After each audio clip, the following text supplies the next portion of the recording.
দ্বিতীয় আমাদের শহীদ মাঠ ছিল রামপুরায়, যেটি আমাদের যেখানে ম্যাসাকার করা হয়েছিল। আপনারা দেখেছেন যে কিভাবে টিভি সেন্টারের সামনে গণহত্যা চালিয়েছিল। তৃতীয় শহীদ মাঠ আমরা এই আমাদের হেডকোয়ার্টারে করেছি, সেখান থেকে আপনার হেলিকপ্টারে করে আমাদের জুলাইতে ভাইদের পরে কিভাবে গুলি করা হয়েছে। চতুর্থ শহীদ মার্চ আজকে আমরা ট্রাইব্যুনালে এসেছি, আন্তর্জাতিক আদালত ট্রাইব্যুনালে আমরা এসেছি 7 মাসে একটি রায় ঘোষণা করতে পারে নাই। এই ট্রাইব্যুনাল বারবার শুধু প্রেস বিভাগে কালক্ষেপণ করছে আর বলছে আমরা তার প্রান্তে, যেখানে আমরা দেখতে পাচ্ছি আপনারা দেখছেন যাত্রাবাড়ি তাইম হত্যাকাণ্ড কিভাবে পুলিশ নৃশংসভাবে হত্যা করেছে। তার বাবা এখনো বলছে তার কয়টা গুলি লাগে একজনকে, তার বাবা নিজেই যে পুলিশ কিভাবে নৃশংসভাবে তাইমকে গুলি করার পরে যখন সে পড়ে যায় তার বন্ধু তাকে পিছে থেকে টেনে নিয়ে আসছিল, তখনও তাকে গুলি করে যাত্রাবাড়ি থানার ওসিআইসি সেটার ভিডিও ফুটেজ আপনাদের মিডিয়ার মাধ্যমে সারা বিশ্ব দেখতে পাচ্ছে। সেখানে তার রায় ঘোষণা করতে ট্রাইব্যুনালে 7 মাস লেগে যায়। এটা ট্রাইব্যুনালের জন্য ধিক্কার।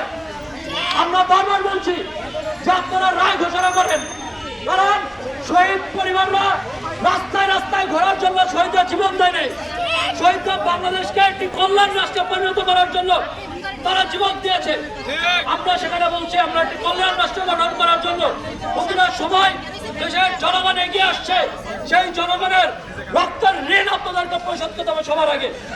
সেখানে ট্রাইব্যুনালের এই গরিমসি এবং কালক্ষেপণ আমাদেরকে ভাবাচ্ছে যে আগামীর বাংলাদেশ জনকল্যাণমুখী বাংলাদেশ হবে কিনা।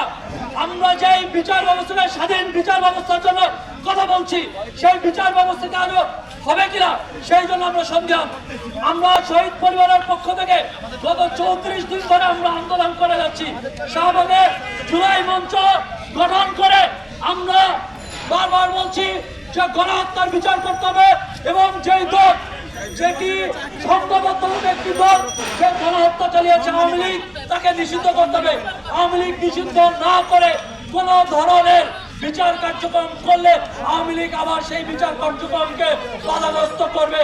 কারণ আপনারা ইতিমধ্যে দেখছেন তারা বিভিন্ন জায়গায় তাদের লেসপেন্সার দিয়ে মিছিল করছে এবং আদালতকে তারা হুমকি দেওয়ার চেষ্টা করছে যে তারা এখনো আছে বাংলাদেশে এবং তারা বাংলাদেশের জনগণকে প্রতিহত করতে প্রস্তুত। আপনারা দেখছেন তারা ভিডিওতে অডিও বার্তা দিয়ে বাংলাদেশের মানুষকে হুমকি দিয়ে যাচ্ছে, এখনো সেই আওয়ামী লীগকে এখনো নিষিদ্ধ করছে না। এই জন্য আমরা বলছি বিচারিক প্রক্রিয়ায় নাৎসি বাহিনীর সাথে তুলনা করে আওয়ামী লীগকে নিষিদ্ধ ঘোষণা করতে হবে।